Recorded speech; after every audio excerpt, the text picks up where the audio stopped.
Right. Guy, are you there? Just waiting for Guy to join us. Happy Heritage Day, everyone. See how this goes. This camera's doing the in-out thing. Guy, are you there? Right, let's see. There we go. Approve. Add. Says it's adding you, Guy.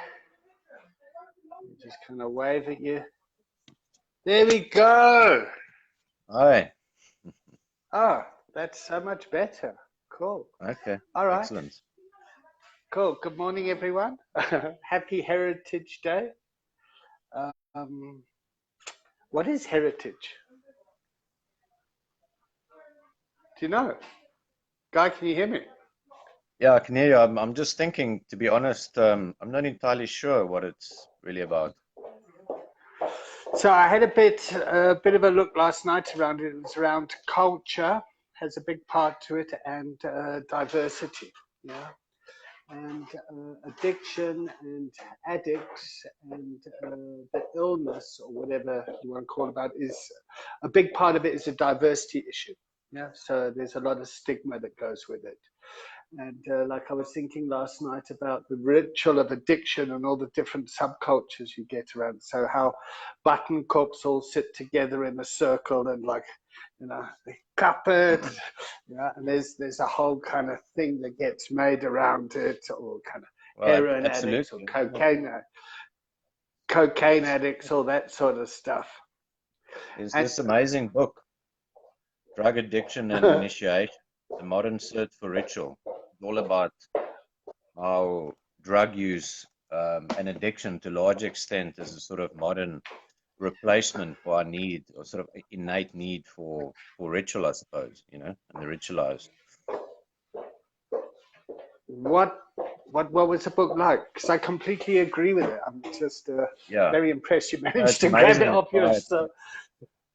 It's this guy, Luigi Zoggia. I actually had some brief communication with him. It's quite an old book, but he's a Jungian, a Jungian analyst, and he basically explored addiction and particularly the ritualized aspects of it. Because as you said, there's a huge amount of ritual in the, if one just looks at the paraphernalia, and there's so much symbolism in a lot of the paraphernalia as well. And his study was to understand addiction through the lens of ritual, and from a psychological perspective, why addictive behavior satisfies such a deep need for ritual. And I suppose, I read it a long time ago, but I think part of his argument is that we very ritual is very much part of our sort of psyche. It's an important component for our sort of psychological development. When I say ritual, festivals and rites of passage and stuff like that. And I think particularly for men, external ritual is very important. Where for women, they tend to have a lot of what one could maybe refer to as more internal rites of passage, where men need a very quite a A profound, hero's journey. yeah, like an external event that needs to initiate some type of rites of passage, or initiate some stage. So men are particularly prone to get trapped into dysfunctional ritual patterns. Okay. So I'm going off to Australia next week, and one of the things I'm doing is I'm taking Tia, my girlfriend's son, on a rites of passage there. So the fathers go off with the boys, and we do a rites of passage, which I'm really kind of curious about. And this isn't what I thought we'd talk about today, but Yeah, let's just kind of go with it, because I think a lot of kids get involved in the ritual of taking drugs and alcohol in teenagehood, and a certain percentage of people get caught in that. So there's a real natural process of, I need to detach and create my own identity, and I'm going to do what society tells me not to do, and to just kind of individualize. And a certain percentage of people get caught in that and then deteriorate down in a culture of addiction. Yeah. Yeah. And that culture of addiction, you slot into which kind of, you know. So for example, when I started smoking dope, I wanted to be a Rasta. Yeah. And then when I started smoking Mandrax, I could see that the chemicals were, you know, weren't in line with kind of being a Rastafarian. So I then changed, yeah, to follow my addiction down till I got to the kind of the classic archetype of the heroin addict, injecting heroin user, which society kind of goes, fuck, you know. And there's a whole kind of ritual that fed a need inside of me, I guess. Yeah. So when I change from a culture of addiction with the rituals that go with it, how do I move to a culture of recovery and take up new rituals to fulfill that purpose? And I guess like kind of going to meetings and sponsoring people, and there's like, you know, I can keep coming back and all that sort of stuff. Really kind of worked for me for a while. Yeah. Well, it's absolutely essential, you know, absolutely essential. And I think that's the aspect of AA and 12-step fellowships that academics and critics very often overlook. You know, they analyze it from a, you know, sort of an intellectual point of view and a psychological point of view, and they see it as a form of therapy, and they see it as a form of self-help, etc., which you know, which it is to a large extent. But if we're looking at it from the lens of culture and our you know, our psyche and or our psychology or whatever relates to culture, and we use the lens of ritual, you'll see that NA meetings and all of that stuff, you know, sponsorship, etc., has got a huge amount of ritual in that. You know, there's a huge amount of ritual, rites of passage. The key rings play for me a hugely important role, because it's like an acknowledgement of different stages of development, and it's a rite of passage, you know. So that is the meetings and everything that goes with it, you know, the big book and all of that, it's all ritualized. Everything that goes with it satisfies a profound need for ritual, and satisfies a profound need for cultural infrastructure, which no form of therapy can do. Even if you sitting with Sigmund Freud or Carl Jung, the best therapist in the world, therapy is not designed for that type of ritualized and social infrastructure. And I think that's one of the most powerful aspects of 12-step fellowships, or any fellowship that provides that type of healthy ritual and healthy initiation. And I think that's the part that, like I said, very often overlooked and misunderstood. And in fact, a lot of the critique I've read, those parts are critiqued. You know, there's like a very trendy critique about people shouldn't call themselves addicts because it, you know, it puts them in a negative light, and it's against their dignity because they're stigmatized, etc. And that is just complete horseshit. Because it's so weird. We were just talking about that now at breakfast. It's like I can call myself a fucking junkie, an addict, fucking pill popping, dope head, whatever, because I've kind of earned the right to do that, and I feel kind of really proud about that. Well, that's the thing that's misunderstood. You know, like a lot of the particularly comes from a sort of postmodern feminist critique where they're sensitive to, you know, to the linguistics of identity, etc. But they misunderstand what the identification of an addict means. There's a huge difference and this is why it's a diversity issue at the core. You know, that's what. Sorry, I just get really excited and just jump in, because not about the fucking drugs. No, and it's not about the drugs. It's about the overcoming of the drugs. There's a difference between an active addict, you know, smoking crack on the street, and somebody sitting in a meeting and identifying himself as an addict, because it's an addict in a meeting, or an addict that's in recovery, is an abbreviated version for I'm an addict. I've somebody that once was an active addiction, and I'm busy overcoming this huge hurdle, which in itself is a hero. The whole recovery process is very much based on the archetypal story of the hero's quest. Slaying the dragon. Addiction is the dragon. And at the end of the hero's quest, in all hero's quest, the hero comes back with boon, with a prize, with treasure. There's always treasure to be found, and then shares that treasure. Without sharing that treasure with his fellow man, the hero's quest isn't completed. And all stories that follow that archetype, there's always a return of the hero back to sort of where he came from, and he shares the boon or the treasure. So if somebody identifies themselves as an addict in a meeting, that is what addict means in that context. It's not I'm a fuck up, I'm powerless, I can't control my using, I'm a complete screw up. It's a acknowledgement that is a potential state of being that the person has overcome. So if you identify as an addict in a meeting, you do so with great pride, and you do so with great respect for yourself, and people respect you for that. It's not a derogatory term.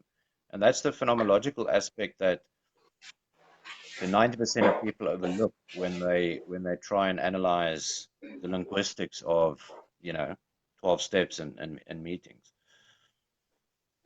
And there's also that identification that everyone comes in, and the tribe coming together and forming, like people talk about that coming home feeling, and exactly. and it's like, oh fuck, okay, I've found. The challenge with that, though, is I think everyone has that feeling. They just need to kind of find their group. Yeah, I mean, it's like it's a human function as opposed to a pathology. Does that make sense? It makes perfect sense. I mean, the need for attachment and the need for belonging and the need to be respected by people you care for are basic fundamental needs. Those things are biologically, neurologically hardwired into us entirely. You have that from the moment you're born. You have a need for attachment. It's one of our primary needs, and so much of our behavior is driven for a need of attachment. And obviously, if you have that in your family of origin, you have that in your life, then that need is satisfied, and you go on, doing what you're doing.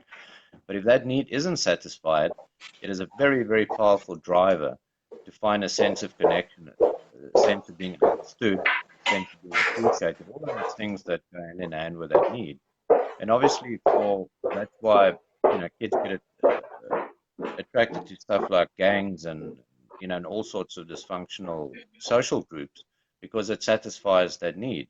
And for many addicts, I mean, I've yet to work with an addict that didn't have some type of attachment issues in his life, or growing up, or some trauma that affected that, or in childhood, whatever.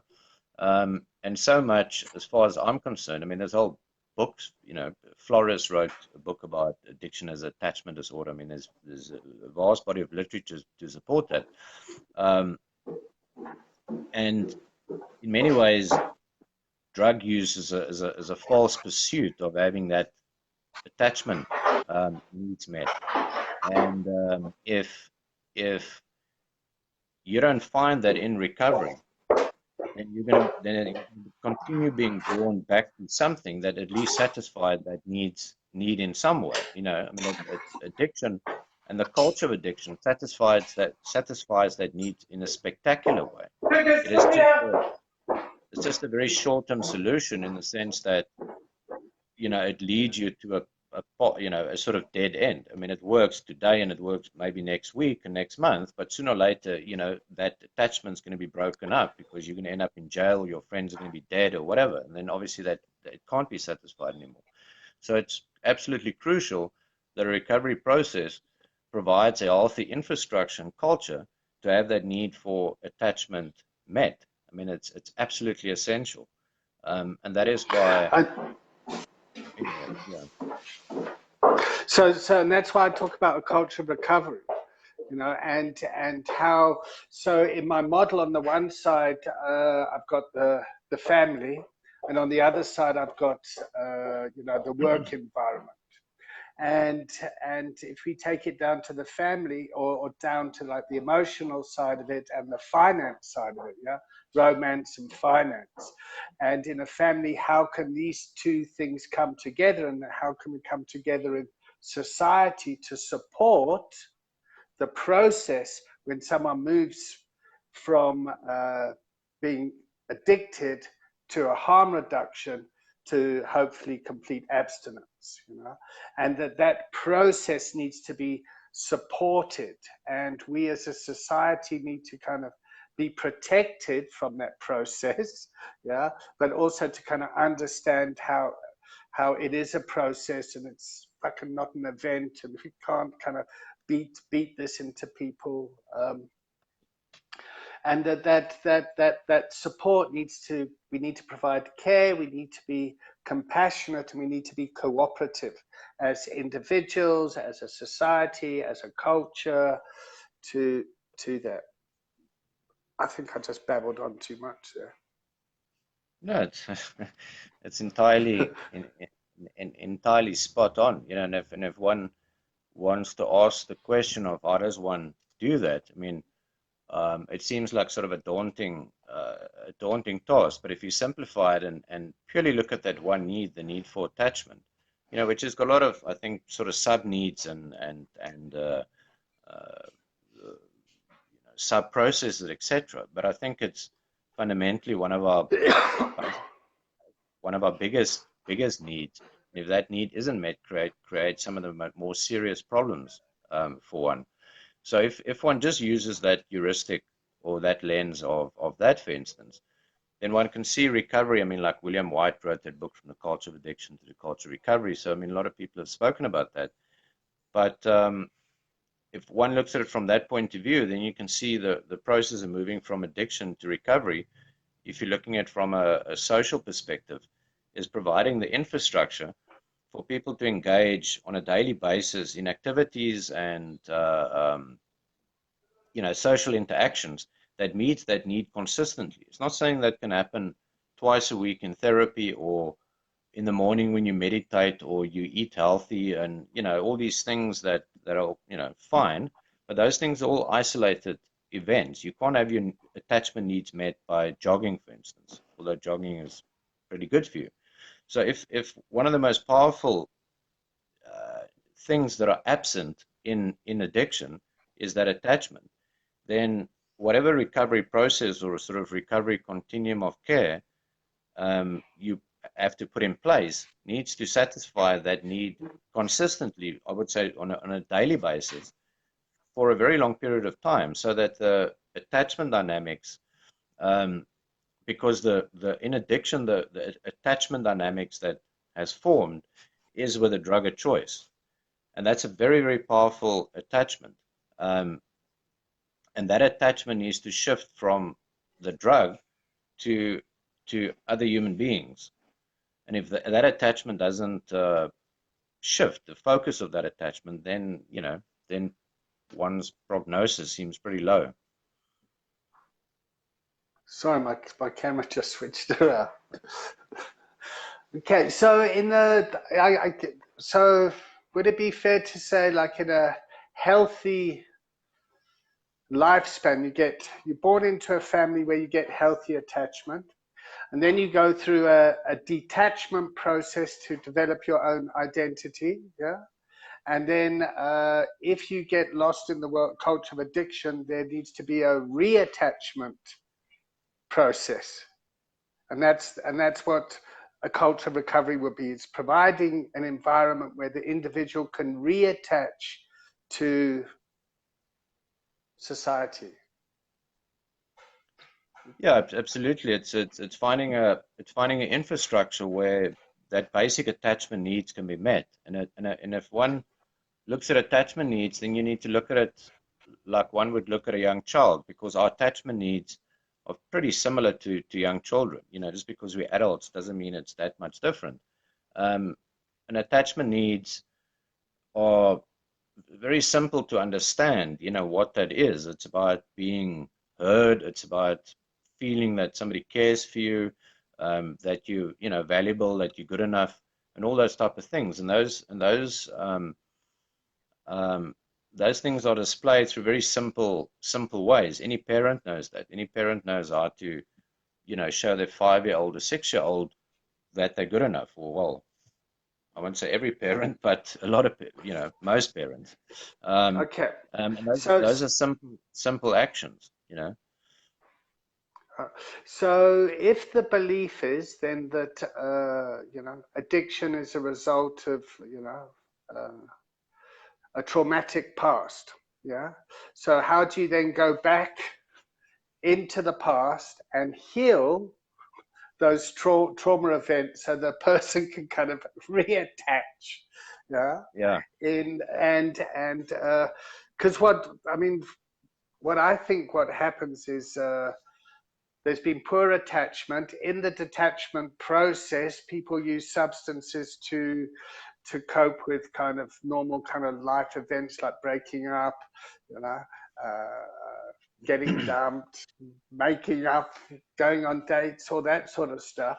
And the people that use substances, when they stop them in their 30s, they start to behave like teenagers. Yeah. So Yeah. you've got these kind of grown ass people that behave like teenagers, but society's kind of thinks that they should be normal. Does that make sense? Yeah.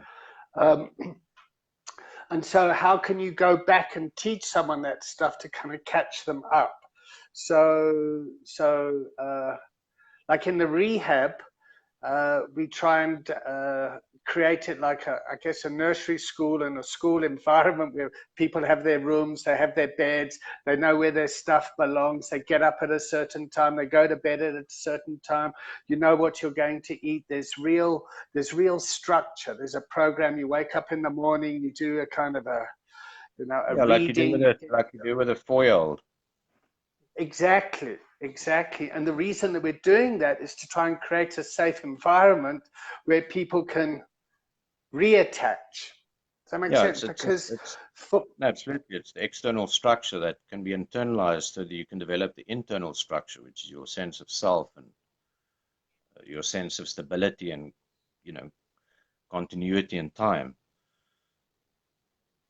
because for me, when I came around in the very beginning, there was a real belief, and I really think it's been a real limiting belief that that I'm powerless and I got a disease forever, and the environment kind of oppressed me in like, fuck, I can't do this, I'm an addict, I can't do that, I can't do, and it's taken me a hell of a long time to get over that stuff. Um, did I make Yeah, sense there? yeah, I think that's problematic, and I think to some extent, um, it's sort of I think the notion of a disease there is the problem. I think it's Yeah, I think from a, let's say, in sort of existential perspective, it's the realization of the limitations of our control. Because addiction, looking at from a sort of control perspective, addiction is very much about control. I mean, there's these guys, Ullman and Paul, that wrote this incredible book with a subtitle of Narcissus in Wonderland, which is a great, a great description of an addict. And they come from a sort of self-psychology perspective, and the argument they make based on Hans Kowatz's work is that in normal attachment, there's a sort of reliance, on the object that provides your needs, your sort of archaic narcissistic needs for idealization, um, transference, all these transference needs, narcissistic transference needs that one has. And if that doesn't happen, then the person normally at quite a young age learns to get these needs met from inanimate objects. And the reason it's inanimate objects is because you can control the inanimate object. And I say object, that obviously also behavior, etc. So the drug, to a large extent, what they argue is that the high of the drug, if one looks at the phenomenology or the pharmacological experience of being high on a drug, one will actually find that a lot of people don't experience that as pleasurable. Like if you do research on people that are given morphine in the hospital when they're in pain, a lot of people really complain of, they don't like that. They don't like the experience of that. So it's not the Yeah, I drug don't know necessarily what's that, wrong with them. yeah, I don't quite understand that, but apparently they exist. But for somebody that's got different needs, when they experience heroin, phenomenologically, it's a completely different experience for them, you know. And what Uman and Paul will argue is that the high isn't the pharmacology that the drug provides, the fact that it gives dopamine and serotonin or whatever, and you feel good pharmacologically. It is the fantasy that the drug recreates that you've stored in yourself, let's say as a kid. So let's say as a kid, you felt really shitty about yourself, and you used to have fantasies about, you used to watch, read a lot of fantasy books or whatever, and you imagine yourself like a wizard or James something. Bond. Yeah, James James Bond. I Bond. always wanted to be James Bond. Yeah. And when you felt like James Bond, imagine yourself as James Bond, you felt good. And these are fantasy tapes that one stores in your psyche about these fantasies that you have of yourself as something different. Now, apparently, if you have that and that's sort of out of proportion, when you take a drug, the drug actualizes, it sort of replays these fantasy tapes, and you move into this wonderland, like a narcissistic wonderland, where you are acting out this persona and you in control of it. You can control when you feel like that and when you don't feel like that. And you also then become in control of your emotions, and you feel very powerful because you're in control, which for somebody like that felt obviously very out of control as a child because these basic needs weren't being met, and that is a real feeling of sort of powerlessness. So the high of the drug isn't the fact that you just pharmacologically stimulate it. It's the fact that it provides this sense of control that you need, like a wizard with a wand, and you can magically manipulate things and people, and that provides a real sort of narcissistic inflation that is very, very appealing to certain types of people. And the thing that fascinates me is with drugs of choice is, like, on the one side, I refer it to as feminine drugs, heroin and downers, and then the other side is what I call masculine drugs, like methamphetamine or cocaine, etc. And for me, these two classes of drugs correlate with, I don't want to get too much into the technical stuff, but sort of two sides of what Kawat would call the sort of poles of the self. And both of these poles have got certain needs. As a child, you've got certain attachment needs around each of these poles, and each of these poles relate to the masculine and feminine. And normally the feminine pole is satisfied by the mother, and the masculine pole is satisfied by the father. And when both these poles are attached in a healthy way, then these both parts of your sort of psyche are, in balance, and you can act, you can engage with the world in a certain way. When either of these poles or both these poles aren't, or the needs that these poles of the self have, when they're not satisfied, then one develops what they would call a sort of archaic narcissism. It is, you're an adult that has the same needs as a 5-year-old in either of these poles. And each of these poles have got a different way of being satisfied. The one pole, I'm not going to get into the terminology, the one pole is normally, if it's related to the mother, it's all about the way your mother would sort of treat you. Doesn't matter what you Mother do, wound. you're perfect. You're mothering. Doesn't matter what you do, or doesn't matter how your drawing is. It's beautiful and it's perfect. You're good enough, and you get hugged, and it's all that sort of mothering energy. And then on the father, the pole that represents the male or the father, in a way is about sort of being challenged, pushing yourself a bit further. It's not just everything is perfect. It's like, push yourself a bit. And the child idolizes the father and looks at, like you were talking about James Bond or whatever, looks at the father like he's James Bond and gets good feelings about himself because he is related to the father. That's why you have 5-year-olds when they talk about their fathers. My father he's got the fastest car on the planet. My father can lift a truck. You know, they exaggerate the father's abilities because they're an idealized transference. The father needs to be literally some type of superhero. And because they're the son or the daughter, that makes them feel good. It's an idealized transference. They merge with the parent, and that makes them feel good. With the mother, they merge in this sort of like warm cocoon where they've kept safe, and everything is is sort of safe and comfortable there.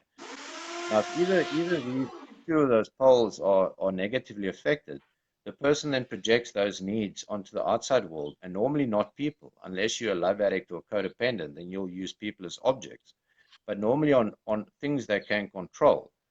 So you'll see with heroin addicts, they'll tend to have a certain relationship with their mother or a certain relationship with their father, and they didn't have that type of need met, and they're looking for a drug. They're attracted to a drug pharmacologically that satisfies that archaic narcissistic need.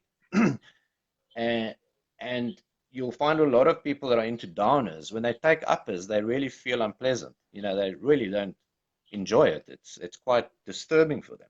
But give them a bit of heroin or something, and they're like, totally at home. So you'll get somebody like somebody that's really attracted to crack or cocaine.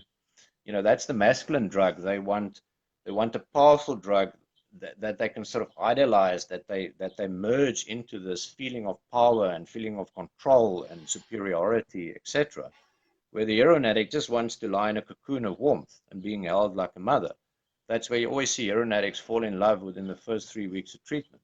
Because love addiction, some aspects of love addiction, is very much related to the pharmacological effect of heroin and down. So they're very prone to that. Where the crack addicts and the meth addicts are more prone to high risk behavior. Even in gambling, you'll see that type of person will be attracted to roulette, where the other person will be attracted to like slot machines and stuff. And that's what a cross addiction tends to continue on those two different paths. And then you have the sort of what I call the well-balanced personality that's got a chip on both shoulders, that likes doing speedballs, wants to get the upper The personal and best. Personal best. yeah.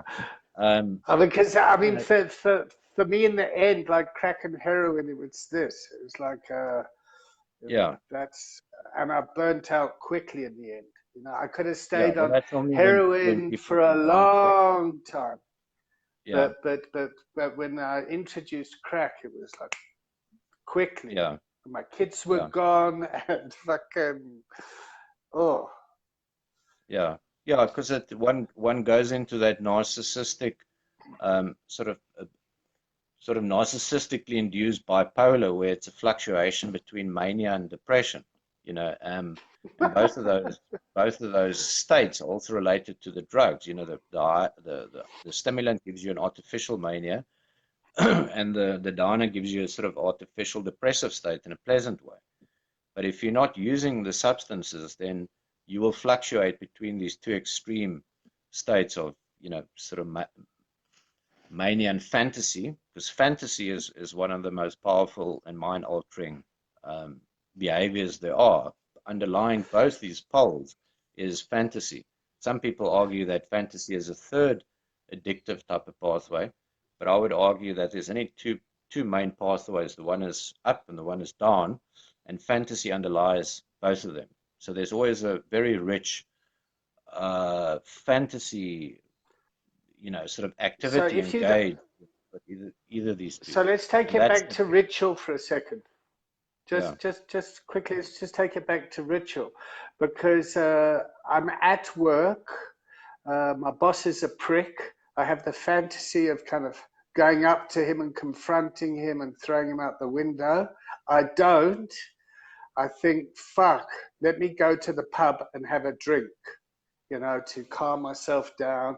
And from a neuroscience perspective, there's often a release of dopamines knowing that I'm going to go to the pub and I'm going to get the drink and I'm going to calm down. And that is the actual addictive or the habit or the release of the feel good stuff. When the person actually has the drink, then it starts to deteriorate from there.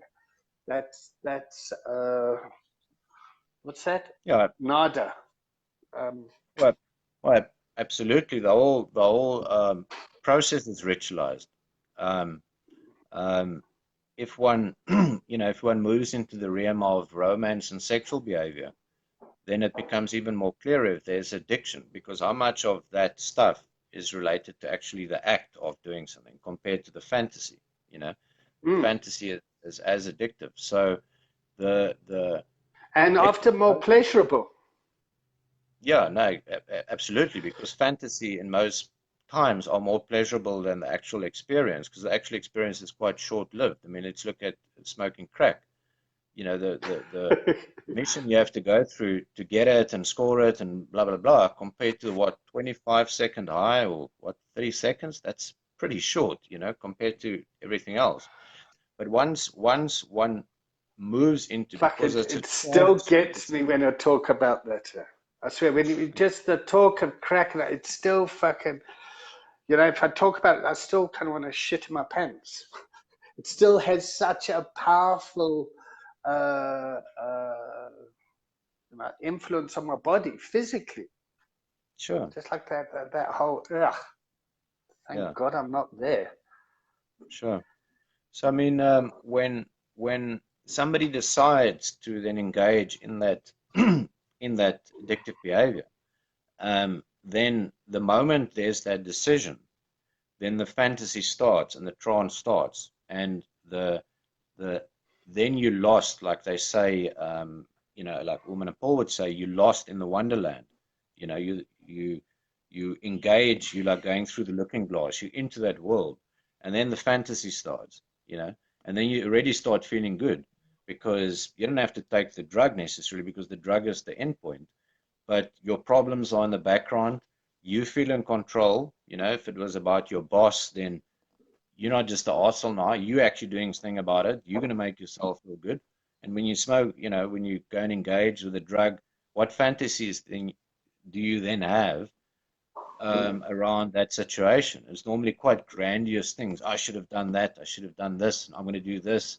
So much of that behavior,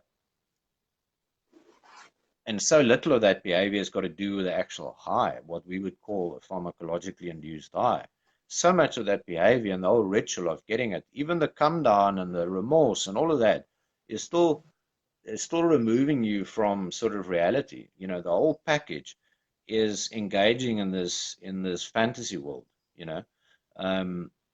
where to a large extent you feel in control. And that's why a lot of people get into recovery is when they actually, they're completely out of control, but to some extent they're still in control, is when they actually lose their control over their using, is that they can't actually successfully engage with that. And that is a terrifying thing for people, because the only thing that gave them some sense of control in their life, they are now powerless over to sustain. It's not that they that worried about being powerless over the drug. I mean, every heroin addict knows he's powerless over his using. You don't need to have a PhD in psychology to know that. But what scares them is when they become powerless over sustaining the addiction. You know, that is what's truly terrifying. Not the notion that you're powerless. We're all powerless over many things: oxygen, water. I mean, that's not that terrifying. You know, but if you can't sustain something that you're so attached to and provides so much of your needs, that is a terrifying thing. And then the option you have is to go back into reality and go back into the world of forming attachments with people, which is exactly the thing you had tried to escape from, in the first place. So you're like stuck between a rock and a hard place.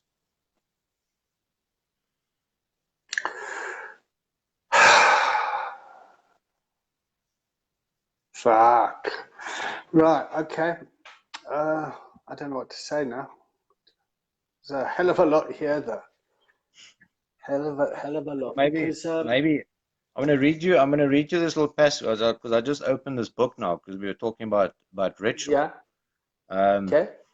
and when I read that the first time, it was like quite a eye opener for me because I always assumed that for most addicts, the attempt, particularly with a rebellious type of addict, you're sort of punk heroin addict or something, the idea one gets is that this person is desperately trying to escape society. I mean, if you look at something like punk rock, it's all about that. It's all about fuck society, and I don't want to have any part in that. Um, but according to this Zoja guy, the exact opposite is true. Because what I'm just going to read what he writes here. He says, drug addiction is not, as generally believed, an escape from society, but a desperate attempt to occupy a place in it. Insofar as the addict perceives that his family is resolving hypnotically around him, and that society is judging his behavior as an attack on civic unity, he always remains homo economicus while playing out his societal role as the negative hero. So what he's arguing that is that the addict personifies the archetype known as the negative hero. And you see that in movies a lot. It's like the he's a sort of complete fuck up in the movie, and he's the main character, and he's gonna completely screw up in the end. And that is an archetype that forms a place in society. It's something that one can inhabit for you to belong. And then the way people treat you and the way you see yourself is in quite a sort of grandiose way as well. You don't see yourself as a screw up. That's why you're the negative hero. You see yourself as something that's sort of better than society. You don't want to be part of this. And society sees you in a certain way. And that's why it says Homo economicus, which is a fancy way of saying you've got certain cultural value in society. So you play a big role for people to look down upon and judge you, and it makes them feel better. It's like a lot of these these magazines you get, it's always about stories about tragedy and people. Some kid got his leg bitten off by a crocodile, and this kid has got some strange eye disease and blah, blah, blah. And you read the magazine, and by the end of it, you're like, oh, my life is not that bad. I could have had all these terrible things happen to me. So the negative hero and the screw up plays a very important role for normal people and for square people, because it's a yardstick for them to judge their own worth, I suppose. Or so, the addict through that behavior, particularly if he tries to be such a rebel, it's actually a desperate attempt for an identity and a place in society. It's not an escape from society. And when I sort of understood that, it made me look at recovery different as well, because the underlying need that that person had is a very powerful sense of attachment. It's not about he doesn't want to be part of anything. And that needs to be satisfied, and also the environment needs to be satisfy that. And that's why I sometimes think the treatment environments and the promises we make people are a bit, I don't know, I won't say a bit bland, but for that type of person that inhabited the negative hero, if you say to him, okay, you're going to clean up, and you're going to get a job, and you're going to work 8 to 5, and you're going to be able to pay tax, and you're going to be able to do this and do that. Entirely sure that is so appealing, because that's in a way something that this person tried to escape from. You're going to have a normal life. Um, I mean, that's the reason he got into it in the first place. He didn't really want such a normal square life. And a lot of the negative heroes are very sensitive people. That's what you find with heroin addicts. They've got a significantly higher IQ than the general population. I think it's like 10% or something. So people that are very sensitive and tend to be intelligent obviously view the world a bit differently, and they're more susceptible to the nonsense and hypocrisy in the world and all the bullshit that's out there. And that's why the drug culture can seem very appealing for them. So if you're trying to sell somebody a product, which what recovery is, it's like, do you want to go go back to drugs, or do you want to buy this? You know, and I would say not from a financial point of view. You need to present something that is a bit more appealing than something the person tried to escape from in the first place, you know. And I think fortunately recovery is a very appealing thing when it's framed properly, you know, because Multiple pathways. yeah, you know, and you know what I'm saying here is not applicable to everyone, but there's a certain population that it is applicable to. And in the same way, the negative hero is on a hero's quest. It's just a hero's quest of the negative hero.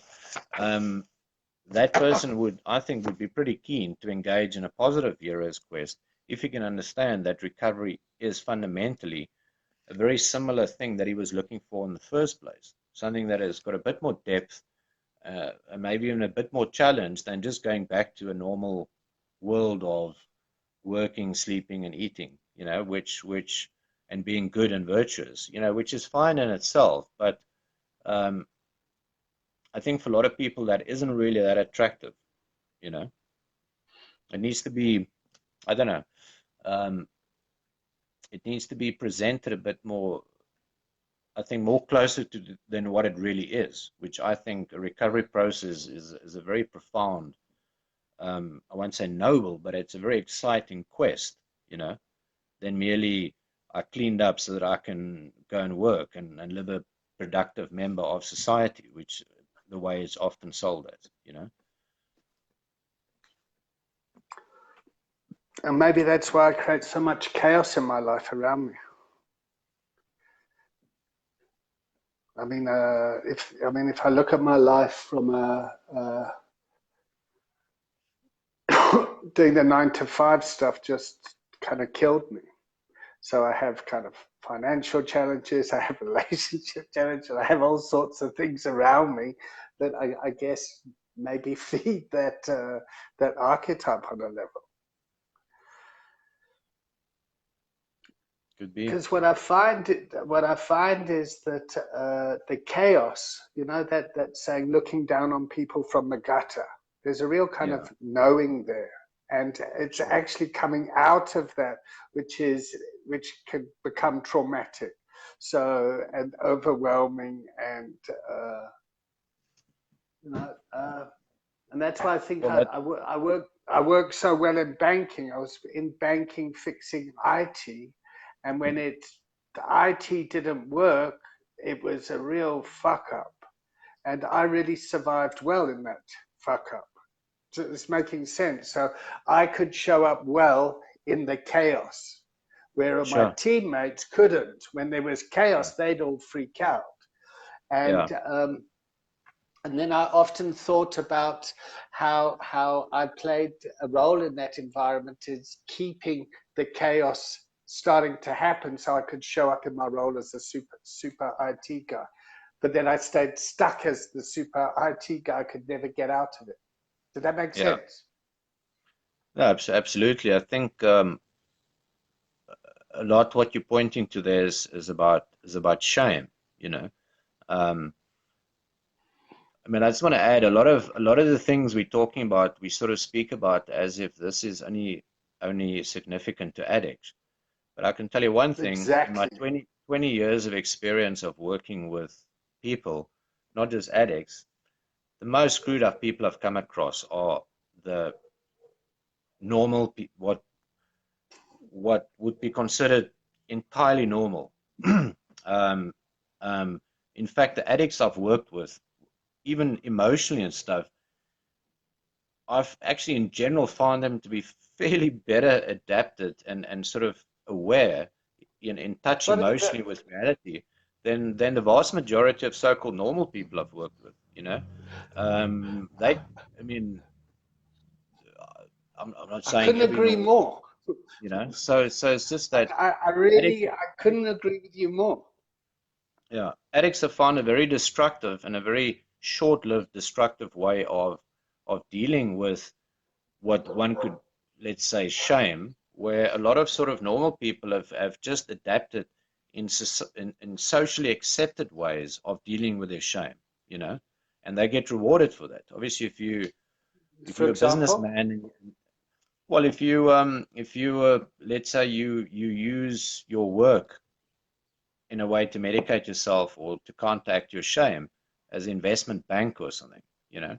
I mean, the harder you work, the more money you're going to make, and the more you're going to get rewarded for that, you know. I mean, your relationships with your family or kids might be a complete screw up. You might be engaging in all sorts of other destructive behaviors, but on the surface, you're going to come across as a fairly successful, well adapted person, particularly if you can compartmentalize those aspects of your life, which is what most people like that are capable of doing. They can act entirely normal and functional in certain environments, but in other environments, they are complete and utter screw ups, you know. Um, because they're rewarded in that way. Where for addicts, they don't have that luxury where the addictive behavior is rewarded. You know, the exact opposite. You know, it's more difficult for them. It's more difficult to sustain a heroin addiction in this world than it is to sustain a work addiction. You know, it's sort of obvious. You know, so um, from a from a shame perspective, I mean, that's why most, you know, as far as I'm concerned, most adults that I encounter, um, you know, to a large extent is sort of still acting out their childhood fantasy, which to a large extent is trying to combat the shame that so many of us walk around with for whatever reason, this pervasive feeling of not being good enough, which I think is a very common thing in most people, not just addicts, you know. Um, Addicts have just, like I said, find a very dysfunctional way of dealing with it. But so much of people's behavior, the thing that drives them, the activity is attempt to prove their worth, to prove that they're good enough.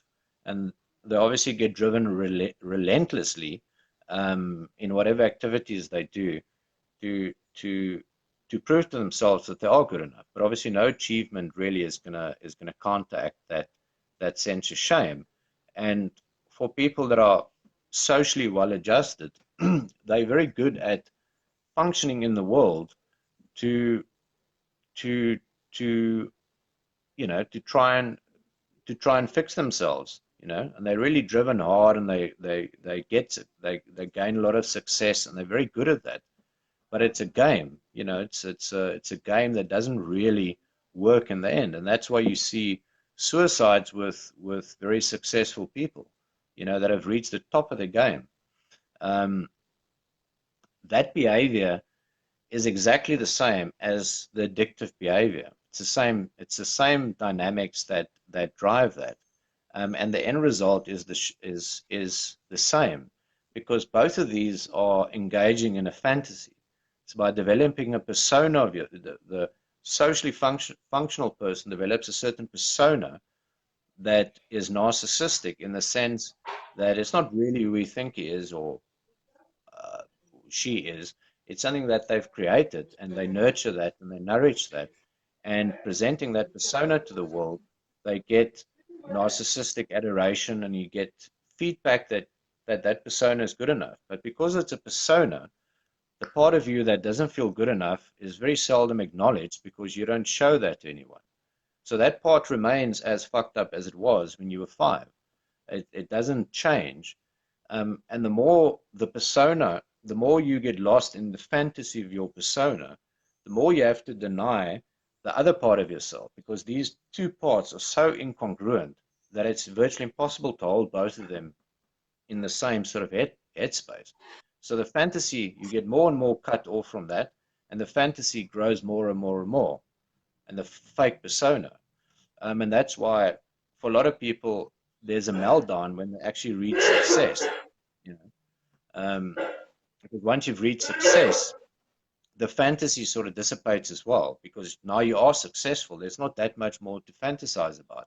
And then this other part of you starts catching up, the shame part. And then you just feel like a very successful fuck up. Where in the past you felt like a fuck up that is going to be successful one day, which fills you with a lot of fantasy and hope.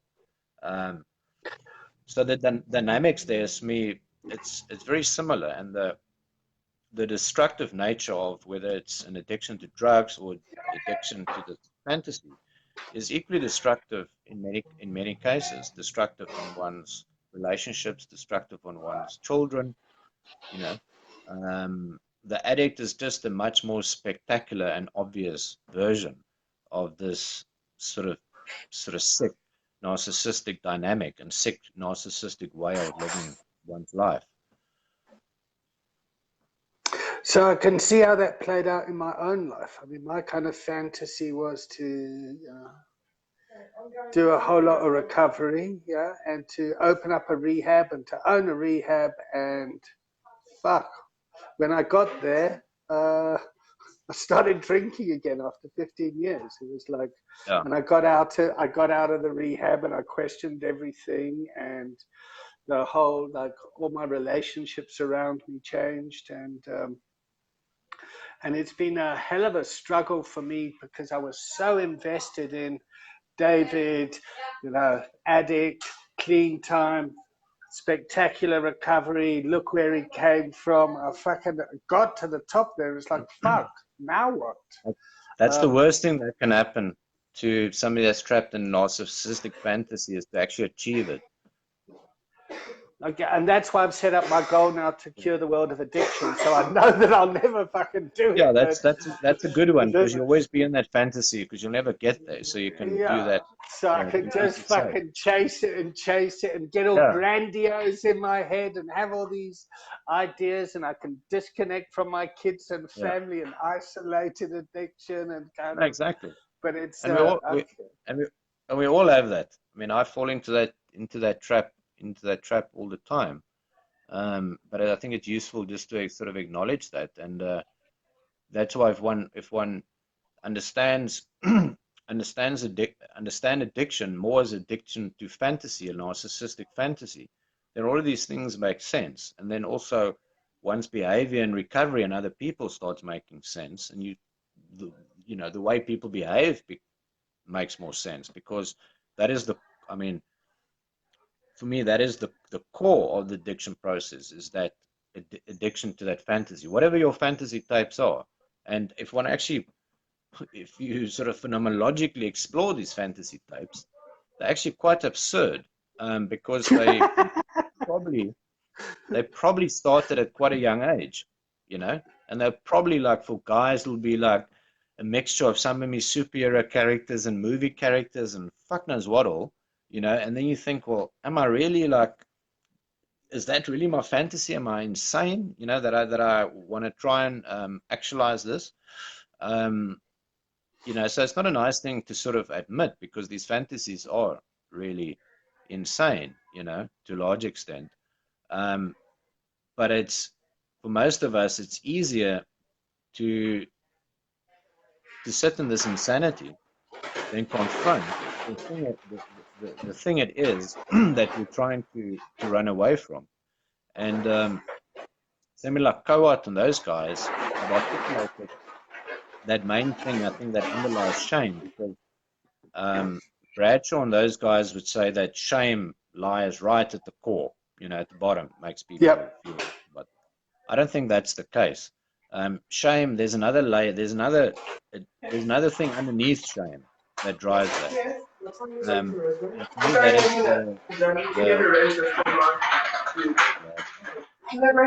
Sorry, I'm guys, please carry on. And that's the fear of annihilation, the fear of psychic annihilation, which underlies shame. And psychic annihilation is exactly related to not having your needs met. If you take a baby and you put him in a little box with everything biologically that he needs, and he's got no touch whatsoever, no contact with human beings, it's a very good chance that he will die. And the reason he'll die isn't because he dies physically, he dies psychologically, and that's referred to as psychic annihilation, which underlies, some mental disorders and stuff, is when your ego strength is too weak, and you just go crazy, like a nervous breakdown and psychosis, and to some extent schizophrenia. So one of the core fears anybody has, because it's a matter of life and death, from the day you're born, is being psychically annihilated. And being psychically annihilated can obviously happen externally through trauma, although you need to work pretty hard to do that to somebody. But the main fear is that there's no attachment. There's nothing on the outside to mirror you that you actually exist. So psychic annihilation is the fear of not existing psychologically. And it is the most primordial fear. It is the most terrifying fear, more so than physical annihilation. That is why people kill themselves physically, because the fear of psychic annihilation is far greater than physical annihilation. And when you are being psychically annihilated or experience psychic annihilation, that is probably the most painful um, physiological state you can inhabit.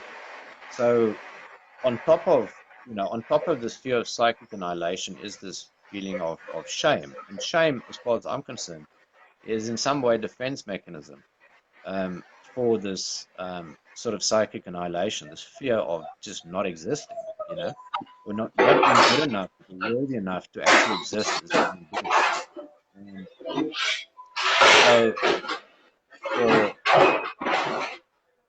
for most people that are shame-based and their narcissistic activities to try and cover up the shame, underlying is this fear of psychic annihilation. And if your narcissistic fantasy is given some type of narcissistic injury, which means your fantasy momentarily is, like shown to be a fantasy, then you get in touch with the psychic annihilation, which is a very overwhelming, painful state for most people to handle. And that is far too terrifying to inhabit.